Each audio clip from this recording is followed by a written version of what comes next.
Subscribe my YouTube channel, Engineers if you subscribe my YouTube channel, Engineers if you have। जय हिंद दोस्तों, स्वागत है आप सभी का हमारे अपने YouTube चैनल इंजीनियर सत्या में। आशा करता हूँ आप सब अच्छे होंगे और अच्छे से अपनी पढ़ाई कर रहे होंगे। आज फिर से देखेंगे हम जनरल साइंस के top 20 question one line year में, जो कि मोस्ट इम्पॉर्टेंट रहने वाले हैं आपकी आगामी परीक्षाओं के लिए। तो ये लेक्चर नंबर 20 है। तो चलिए शुरू करते हैं पहले क्वेश्चन से। पहला क्वेश्चन कह रहा है क्रोमोसोम की संरचना में कौन कौन भाग लेते हैं। तो जो क्रोमोसोम की जो संरचना होती है उसमें हमारे डीएनए और प्रोटीन भाग लेते हैं। क्रोमोसोम की जो संरचना होती है उसमें डीएनए और प्रोटीन भाग लेते हैं। अगला क्वेश्चन कह रहा है अनुच्छेद 17 किस विषय से संबंधित है। तो जो अनुच्छेद 17 है, संविधान का अनुच्छेद 17, वो अस्पृश्यता के अंत से संबंधित है। अस्पृश्यता के अंत से संबंधित है। क्वेश्चन नंबर 3 कह रहा है 1 किलोग्राम भार के बराबर कितना न्यूटन होता है। तो 1 kg वेट जो है वो कितने के बराबर होता है। वो 1 kg वेट है वो 9.8 न्यूटन के बराबर होता है। तो 1 kg वेट जो है वो 9.8 न्यूटन के बराबर होता है। क्वेश्चन नंबर 4 कह रहा है उत्तर वैदिक काल के मृदभांडों में किस प्रकार के मृदभांड सर्वोपर वैश्विक सूचक हैं। उत्तर वैदिक काल के चित्रित धूसर मृदभांड जो है वो सर्वोपर वैशिष्टिक सूचक हैं। अगला क्वेश्चन कह रहा है क्वेश्चन नंबर 5 कह रहा है मुक्तेश्वर मंदिर कहाँ स्थित है। तो जो मुक्तेश्वर मंदिर है वो भुवनेश्वर में स्थित है। मुक्तेश्वर मंदिर जो है वो भुवनेश्वर में स्थित है। क्वेश्चन नंबर 6 कह रहा है पृथ्वी का भूमध्य रेखी व्यास कितना है। तो जो भूमध्य रेखी व्यास है वो 12,756 किलोमीटर है। जो भूमध्य रेखी व्यास है पृथ्वी का वो 12,756 किलोमीटर है। क्वेश्चन कह रहा है मेडोना किसकी चित्रकृति है। तो जो मेडोना है वो राफेल इटली की चित्रकृति है। मेडोना है वो राफेल की चित्रकृति है। अगला क्वेश्चन कह रहा है भारत की किस पंचवर्षीय योजना में राष्ट्रीय आय की वृद्धि न्यूनतम रही थी। तो जो तृतीय पंचवर्षीय योजना थी उसकी जो राष्ट्रीय आय की वृद्धि है वो वृद्धि दर है वो न्यूनतम रही थी। जो थर्ड पंचवर्षीय योजना थी उसकी राष्ट्रीय आय की वृद्धि दर जो है वो न्यूनतम रही थी। और जो तृतीय पंचवर्षीय योजना है इसका जो कार्यकाल है वो 1961 से 1966 तक रहा था। यानी कि 1961 से 1966 ईस्वी तक के समय तक तृतीय पंचवर्षीय योजना चली थी, जिसके बाद 3 साल का गैप हो गया था, जिसके बाद चतुर्थ पंचवर्षीय योजना 1969 में आई थी।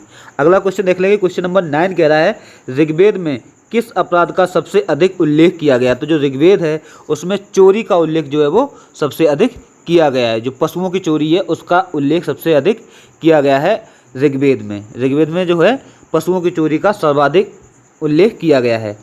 क्वेश्चन नंबर 10 कह रहा है साइलेंट वैली किस राज्य में है। तो जो साइलेंट वैली है वो केरल में है। केरल में है साइलेंट वैली। वैली वह स्थान होता है जब दो पहाड़ों के बीच में कोई नगर या कोई ज़्यादा चौड़ाई होगी तो उसमें कोई नगर या कोई गांव बसा हुआ है तो उस स्थान को वैली कहते हैं। और जो घाटी या वैली एक ही बात होती है। और जब दो पहाड़ों के बीच में सकरा रास्ता होता है या कम चौड़ाई वाला रास्ता होता है उसको दर्रा या पास कहते हैं। जब चौड़ाई जो है दो पहाड़ों के बीच ज़्यादा हो जाती है तो उसको वैली कहते हैं। तो जो साइलेंट वैली है वो केरल राज्य में स्थित है। अगला क्वेश्चन कह रहा है जब दो इलेक्ट्रॉन एक ही कक्ष में होते हैं तो उनमें क्या पाया जाता है। तो उसमें विपरीत चक्रण पाया जाता है। जब दो इलेक्ट्रॉन एक ही कक्षा में होंगे तो उनमें विपरीत चक्रण पाया जाएगा।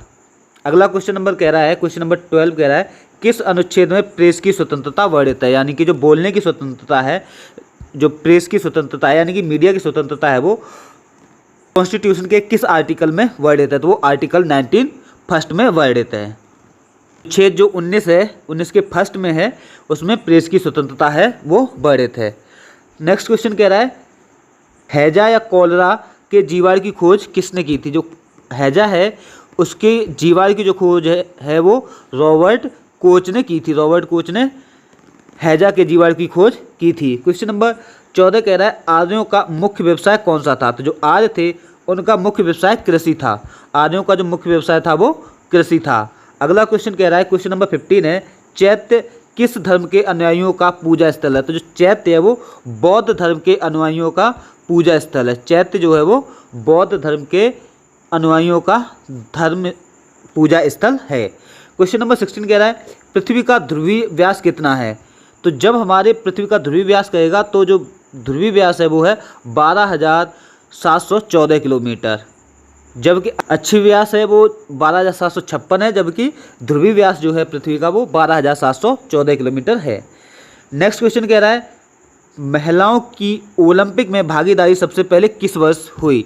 तो जो महिलाओं की जो ओलंपिक में भागीदारी है या महिलाओं को ओलंपिक में सबसे पहले सन 19 में या 1900 ईस्वी में सबसे पहले महिलाओं को शामिल किया गया था ओलंपिक में।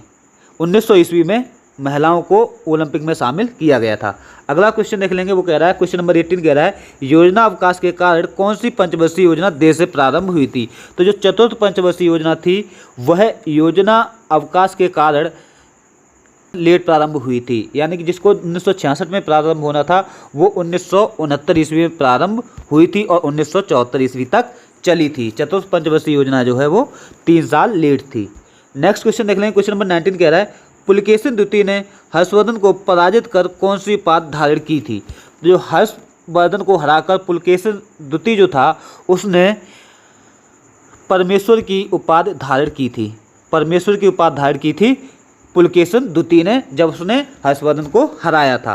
Question number 20 and last question of this video, बौद्धों का तांबो मठ किस राज्य में है? जो बौद्धों का तांबो मठ है वो हिमाचल प्रदेश राज्य में स्थित है। तांबो मठ स्थल जो है वो हिमाचल प्रदेश में स्थित है, बौद्धों का तांबो मठ स्थल। इसी के साथ आज का वीडियो हमारा यहीं पर समाप्त होता है। आशा करता हूँ आपको वीडियो हमारा पसंद आया होगा। अगर पसंद आया तो प्लीज़ वीडियो को मैक्सिमम लाइक कीजिए और मैक्सिमम अपने फ्रेंड्स के साथ वीडियो को शेयर कीजिए ताकि लोगों को इसका फ़ायदा मिल सके। तो मिलते हैं अगले वीडियो में, तब तक के लिए जय हिंद।